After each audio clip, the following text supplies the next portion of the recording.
नमस्कार. जे शेतकरी बांधव 2017च्या कर्जमाफी योजनेची आतुरतेने वाट पाहत होते त्यांच्यासाठी एक खूप खूप मोठी बातमी आहे. सरकारने एक महत्त्वाचा निर्णय घेतलाय आणि तो काय आहे हेच आपण आता समजून घेणार आहोत. हो, अगदी बरोबर पाहताय. तब्बल 500 कोटी रुपये राज्य सरकारने इतका मोठा निधी मंजूर केला आहे. पण हा एवढा प्रचंड निधी नक्की मिळणार कोणाला? तर हाच तो सगळ्यात मोठा प्रश्न आहे, नाही का? की हे 500 कोटी नेमके कोणाच्या खात्यात जाणार आहेत? चला, याच प्रश्नाचं उत्तर आता सविस्तरपणे पाहूयात. बरं, यासाठी आपल्याला थोडंसं मागे जावं लागेल. गोष्ट आहे 2017 साली सुरू झालेल्या छत्रपती शिवाजी महाराज शेतकरी सन्मान योजनेची. तेव्हापासून अनेक शेतकरी या मदतीच्या प्रतीक्षेत होते आणि आता असं दिसतंय की ती प्रतीक्षा संपणार आहे. अगदी स्पष्ट सांगायचं झालं तर हा निधी त्या शेतकऱ्यांसाठी आहे जे 2017च्या मूळ योजनेत पात्र ठरले होते, पण त्यांना आजपर्यंत पैसे मिळालेले नाहीत.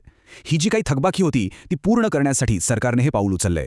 आता हे आकडे बघा. या योजनेत जवळपास 50 लाखांपेक्षा जास्त खाती होती. त्यातल्या 44 लाखांपेक्षा जास्त खात्यांना पैसे पोहोचले सुद्धा. पण अजूनही जवळपास 6.5 लाख कर्ज खाती मदतीची वाट बघत आहेत आणि हा जो नवीन निधी आहे ना, तो बरोबर याच लोकांसाठी आहे.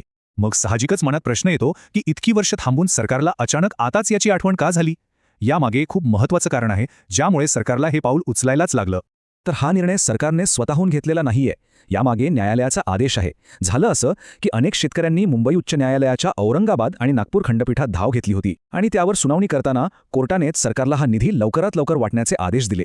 आता हे 500 कोटी म्हणजे पूर्ण रक्कम नाहीये. हा फक्त पहिला हप्ता आहे.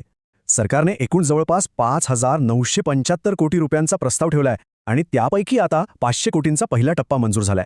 म्हणजे आशा आहे की उरलेली रक्कमही भविष्यात नक्कीच मिळेल. चला, आता सगळ्यात महत्त्वाच्या भागाकडे येऊया. म्हणजे हा निधी पात्र शेतकऱ्यांपर्यंत पोहोचणार कसा, याची एक पद्धतशीर योजना तयार करण्यात आली आहे. प्रक्रिया अगदी सरळ आहे. सरकारकडून हे पैसे पुण्याच्या सहकार आयुक्तांकडे जातील. तिथून ऑनलाईन पद्धतीने थेट बँका आणि सहकारी संस्थांना दिले जातील आणि मग तिथून थेट पात्र शेतकऱ्यांच्या खात्यात जमा होतील. सगळं काही ऑनलाईन होणार आहे. या पहिल्या टप्प्यामध्ये विशेष करून नागपूर, वर्धा, बुलढाणा, नाशिक, जालना, धाराशिव आणि नांदेड या जिल्ह्यांमधील शेतकऱ्यांना फायदा होणार आहे. पण थांबा, या योजनेचा लाभ घ्यायचा असेल तर एक अट आहे आणि ती खूपच महत्त्वाची आहे. या अटीशिवाय पैसे मिळणार नाहीत. तर मग सगळ्यात कळीचा मुद्दा तो म्हणजे ही रक्कम मिळवण्यासाठी एकच अट आहे. ती म्हणजे आपलं कर्ज खातं अधिकृत ग्रीन लिस्टमध्ये असायला हवं. फक्त आणि फक्त याच यादीत नाव असेल तरच पैसे मिळणार आहेत. हे अगदी लक्षात ठेवा.